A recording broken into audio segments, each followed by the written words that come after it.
Andy Katz updates his top 10 list of candidates to win National Player of the Year. Where does EJ Liddell fall in this mix? Why Cade Stover is going to be huge for the Buckeye defense, and my wish for the basketball team. All that and more right here on Locked on Buckeyes.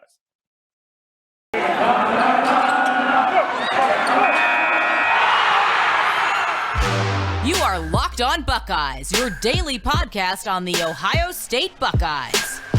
Part of the Locked On Podcast Network, your team every day.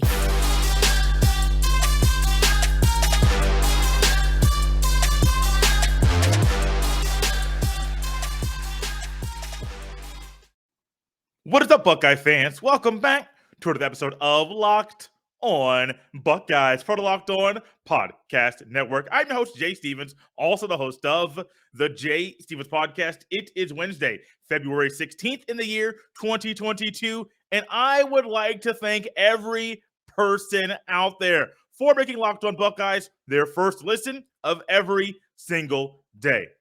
At the end of the Michigan win, Chris Holtmann talked about why EJ Liddell should be in the conversation to win Big Ten Player of the Year.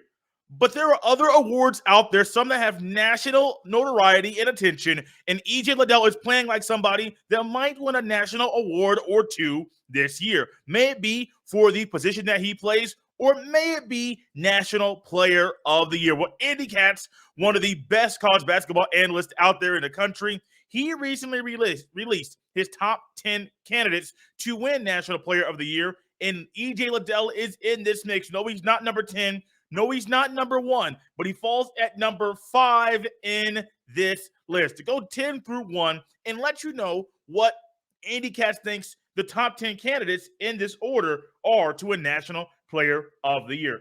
Benedict Martin from Arizona. Jaden Ivey from Purdue is number 9. Benedict is number 10. Drew Timme from Gonzaga is number 8. Jabari Smith from Auburn is number 7. Keegan Murray from Iowa is number 6. EJ Liddell is number 5. Kofi Cockburn, number 4 from Illinois. Oshay Agbaji from Kansas is number 3. Johnny Davis is number 2. Then Oscar Tshiebwe from Kentucky is number 1. First thought that comes into my mind when looking at this list is everybody here is immensely talented, and they have been doing their thing all year long in college basketball. At Gonzaga, yes, Chet Holmgren's going to get a lot of the attention, but let's not forget Drew Timme, because that man, he can hoop. Remember we talk about the different rankings of hoopers and basketball players?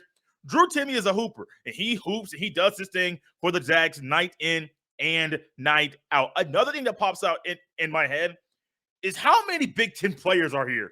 We talk about it all the time. The Big Ten, it's hard to play basketball here. It's tough to win basketball games in this league. But there's Jaden Ivey, number 9. Keegan Murray, number 6 from Iowa. Somebody who the Buckeyes will have to face this coming Saturday. EJ Liddell, number 5. Kofi Cockburn, number 4. Johnny Davis, number 2. This league is littered and filled with numerous really big, huge talents. And EJ Liddell might be the one that gets overlooked the most, but he might be one of the best, and I'm going to say it, one of the best two-way players in this league. Here is what Andy Katz had to say about EJ Liddell and him falling into the number 5 slot in this list. He gives a quote and then more of an explanation as well. Quote, "He's playing like a first-team All-American," end quote. And I cannot disagree with that. I don't disagree with that. I believe that's 100% accurate. Here's more of an explanation about why Andy Katz put Liddell in the number 5 spot. Liddell does it all for Ohio State. He averages nearly 10 more points per game than the Buckeyes' second leading scorer, 20.1 points per game, compared to Malachi Branham's 10.7. He's their leading rebounder, 7.5 per game, and he also averages nearly 3 assists and 2.5 blocks per game. I like the defensive aspect of Liddell. Everyone's going to marvel his rebounding ability. Everyone's going to marvel at his offense, of his ability on offense to score at different levels. But I think one thing that sets him apart from numerous people in college basketball athletes is his ability to do it on both ends of the court. There's a lot of athletes out there. You can look at the NBA level. You can look at the college level. It doesn't matter what level you're watching. the basketball being played at, you're going to find guys, they might kill it on one end. They might score 30 points, get you 10 assists, get 8 rebounds, but on defense, they're just there, just taking up space. They're not really following the defense. They're not following what the coach wants. They are literally just there. You might get somebody that is a defensive stopper. Well, I know, go back to my younger days, Ruben Patterson from the Portland Trailblazers trying to say he was the Kobe stopper. Okay, Ruben Patterson, who won that series, and what did Kobe do on the court? Enough said. But there are players that are defensive stoppers, and that's where they make their name at the level that they are at. They're just defensive guys. That's perfectly fine. Tony Allen in the NBA. I love Tony Allen's game. I love the way he plays defense, but he's a defensive guy. When you look at EJ Liddell, you can't pinpoint him and say he only does it on offense, or he only does it on defense, or on defense he only has chase down blocks, or he only has the blocks and doesn't do anything else. Liddell's one of those guys that's a do-it-all kind of guy, a jack of all trades, and there's a reason. Not that Chris Holtmann pounded the table, not literally, but figuratively. Well, actually, it was literally. He did pound the table a couple times during his little rant.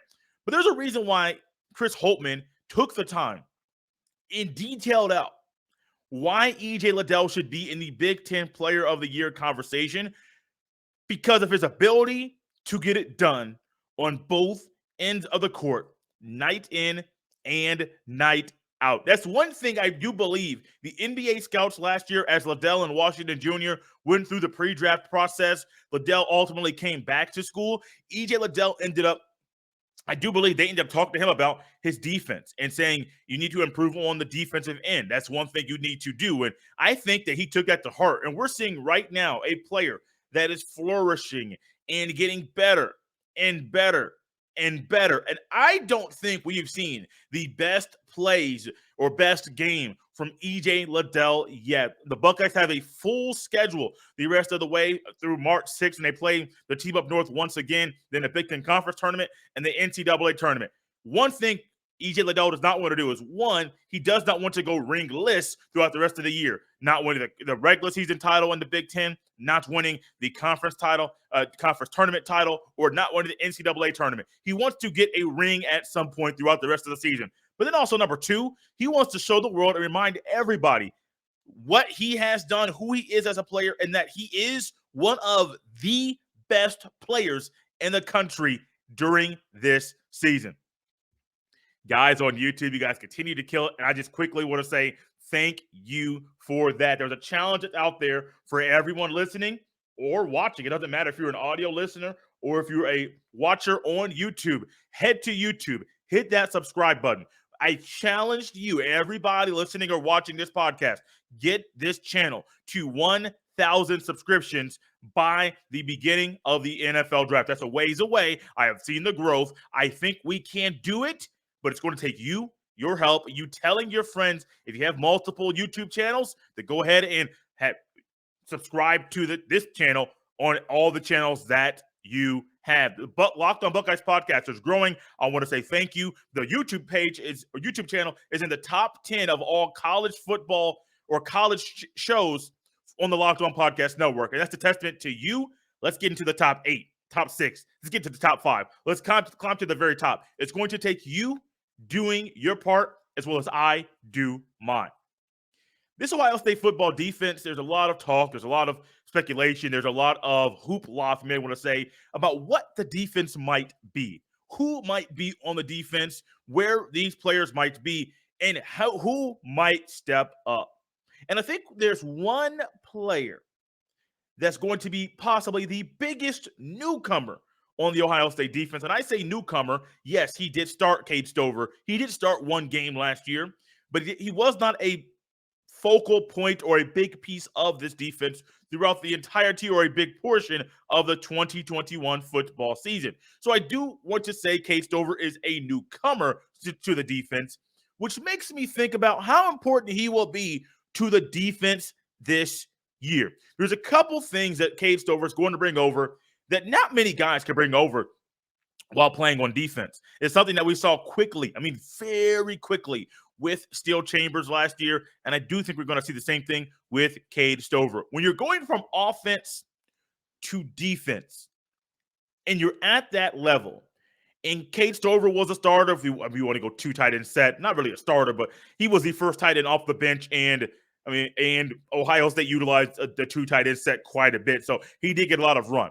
Still Chambers didn't get as much run, but he had the instincts of a running back. When you get somebody that's going from the offensive side of the ball to the defensive side of the ball, and they've gotten a lot of run at that position on offense, there's going to be some instincts that are there. They're going to know what the defense might do in this situation, and they're going to know how to attack a defense. Now, if you flip that around, they've played offense. They know what offensive linemen's tendencies are. They know the language and the lingo in the huddle. They know the things that maybe somebody that's on defense, never played offense, might not understand. There's an instinct that comes in there. There's also a knowledge that comes with being somebody that goes from one side of the ball to the other. But I firmly think there's another huge reason, not so much the instincts that go involved in football, but Cade Stover is somebody that feels like the handcuffs have been taken off. He was never held down, but it's hard to be a free man on the offensive side of the ball. Let me explain.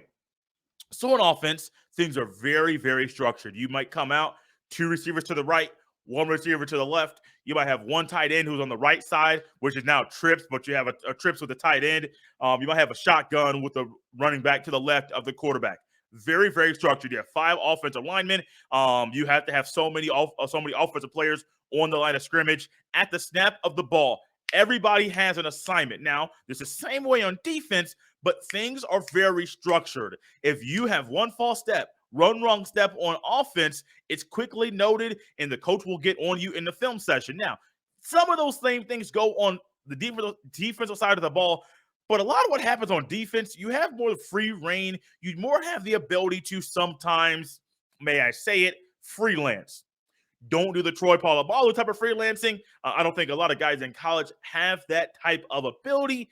I don't think they have that much freedom that's given to them by their coach. However, you can sometimes freelance. You're not so much locked into, hey, foot goes back. You have to go back and motion to the left, and then go motion back to the right. At the snap of the ball, you're blocking whatever corner is right there in the slot. There's no corner. Look back inside and block either the linebacker coming over or the safety coming down and block that person. Things on offense are very, very structured. Now, sometimes you get a freelancer. Stroud has freelanced. Justin Fields has freelanced. We're going to go back 10 years from now. Johnny Manziel freelanced all the time, which is the only way he was able to do anything on the football field. He had to freelance, and that's just what he did. But you have more ability to freelance on defense. And one reason guys on defense like playing defense is because they feel like there's no handcuffs on them. I mean, there's no shackles on their feet and they can dance. They don't have those types of things. They don't have the ability to, oh, man, I got to do this. But no. The play is this. No. They have the ability to freelance to a degree. And I do think with defense, you're just kind of reacting. You're not the one that's doing the thing. You're not the one that's dictating things. You're reacting, but also with reacting, you can't dictate. And we saw very quickly in the Rose Bowl, when Cade Stover is able to not have those handcuffs on him, and he's not having those shackles on his feet so he can dance. And if Cade Stover is doing all of these things that he wants to do at a linebacker that make good linebackers in college great once they get to the NFL, or they make great linebackers Hall of Famers, either at the collegiate level or the NFL level, they feel like they are not held back. They feel like they are not held down. They feel like they can be the best player they can be based on what's going on the field and the ability on defense, because you got to have a few screws loose. But in that, the coach knows there might be a time or two that so-and-so might do something that I told them not to do, but in them doing that's going to be amazing. I believe Joey Bosa was that way, where sometimes he just did his own thing. I mean, at some point, your coach is kind of like, he ain't going to do it, man. I mean, he ain't going to do what I tell him to do. I just got to roll with it. And Joey Bosa was that guy. So it was a guy I played football with by the name of Baron McCullough. My sophomore year, well, I didn't play with him. He was on varsity. I was on JV. And on Friday nights, I remember watching Baron McCullough, number 33, outside linebacker. We ran a 4-4 defense. This was back in the year 2004. And I remember Baron McCullough out there in practice and even on the field. He was more of a true strong safety, but they walked up the strong safety into the 4-4, moved the other 3 linebackers over. And Baron McCullough was known for doing his own thing. I mean, Coach Carrico was a defensive coordinator and linebackers coach, similar to Jim Knowles. Everybody knew Baron McCullough was going to do his own thing. And at some point in practice, you kind of got to realize we can't hold him back. We can't stop him. Ain't nothing we can do to change Baron McCullough's mind for Baron McCullough to do his own thing. Was it beneficial for the team most of the time? Absolutely. But were there times that he needed to have those handcuffs on slightly so not slightly, have the handcuffs on so he couldn't do the things that he was, put those shackles on his feet so he couldn't dance? Absolutely. But the coaches realized if we try to hold him back, our defense can't be all that it can be. And I think that's the same thing that goes on here with Cade Stover. Cade Stover is going to be the perfect, ideal player for that Leo position. I believe if he wants to play at the next level, which I do believe he wants to, that this is the way for Cade Stover to play at the next level in the National Football League. And by doing so, you're going to see he's going to be free. Ain't no handcuffs.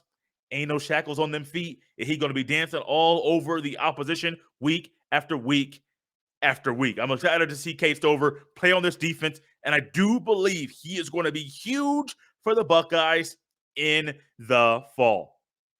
If you are a business owner and you would love to advertise your business here on the podcast, send me an email. Send the email to jstevens317@gmail.com. Once again, that is jstevens317@gmail.com. Love to hear about your business. Have you talked to the proper people that are part of the Locked On Podcast Network? And we will discuss and hopefully come to an agreement so that we can advertise your business here on this podcast. So it may have been a week ago now, maybe 2 weeks, but I think it may have been a week ago now, where I came on the podcast and we asked this question, and I had an answer for you. Has the Ohio State Buckeye basketball team peaked? I said yes. I did not think Chris Holtby was going to make certain alterations to the lineups. I think this came after what game was it? It came after a game recently, and I was thinking it was a game. I know what it was.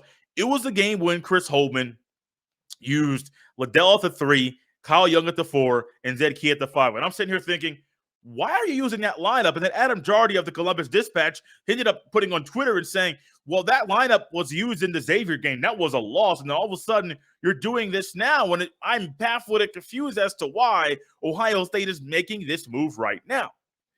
And so I came on here and said, I think the Ohio State basketball team has peaked. It was through a lot of things that have happened this season, the injury situation, not having Justice Suing, Michie Johnson being hurt, first with the facial fracture and concussion, now with the ankle injury. I firmly thought this team has peaked.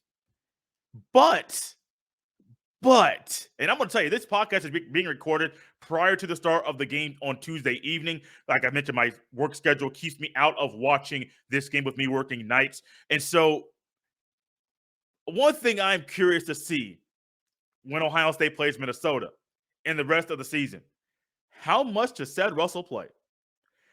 We talked about him yesterday. I still believe he needs to start. And then number 2, he will probably be the X factor, or he is going to be the X factor for this team to go deep. We have seen what this team can do with those players that are currently constructed. Russell not getting many minutes, getting his minutes back and forth. I'm very curious to see how things go, because my wish for this team, prove me wrong. Have me come on this podcast and say, Jay came on here and said that this basketball team peaked and Jay was wrong. Make me come on here and say that. I want the basketball team to. I absolutely want this team with Chris Holtby to come on here, to go play the basketball, and to absolutely force me and say, Jay was wrong. Jay was 100% wrong. Jay thought the team has peaked. Jay thought things were maybe a 15 to 20. They're the 15th or 20th best team in the country. Might be a 4, 5, 6, maybe a 4 or 5 seed. Could fall to 6, 7, 8, 9, depending on how things go down the stretch. And that this team will probably not get out of the first weekend of the tournament. Prove me wrong. I want this to happen.